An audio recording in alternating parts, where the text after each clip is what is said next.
Zee 24 तास एक पाऊल पुढे। सचिन तेंडुलकर विरुद्ध शेन वॉर्न हा मुकाबला क्रिकेटच्या मैदानावर चांगलाच रंगायचा। वॉर्न तर स्वप्नातही सचिन सिक्स मारताना दिसायचा। त्याचप्रमाणे सचिन मॅग्रा यांच्यातली लढाईही सचिनने जिंकली होती। सचिनमुळेच ऑस्ट्रेलियाच्या अनेक क्रिकेटपटूंचं करिअर धोक्यात आलं होतं।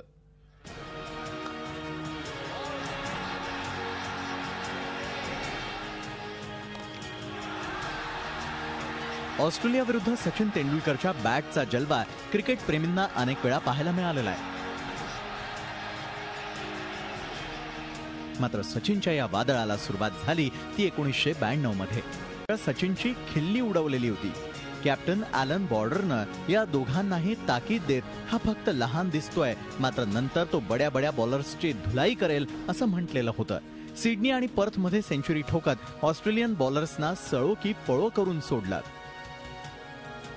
या घटनेला आता 20 वर्षांहून अधिक वर्ष झालेली आहेत। मात्र या दरम्यान सचिन तेंडुलकर समोर कांगारू बॉलर्सची चांगलीच कसोटी लागली।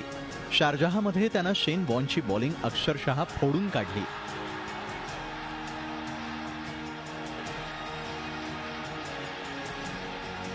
त्यामुळे वॉर्नला तर सचिन स्वप्नात दिसायचा आणि ही बाब खुद्द वॉर्ननंच कबूल केलेली होती। कांगारूंचा नंबर 1 बॉलर ग्लेन मॅकग्राही सचिन नावाचं कोडं न उलगडता रिटायर झाला। या व्यतिरिक्त अनेक क्रिकेटपटूंच्या करिअरचा द एंड सचिनमुळेच झाला। ऑस्ट्रेलिया विरुद्ध खोऱ्यानं रन्स काढत सचिन क्रिकेट जगतामध्ये अव्वल बॅट्समन बनला आणि ऑस्ट्रेलियन टीम चॅम्पियन असूनही चॅम्पियन बनू शकली नाही। झी 24 ताससाठी ब्युरो रिपोर्ट, मुंबई। झी 24 तास एक पाऊल पुढे।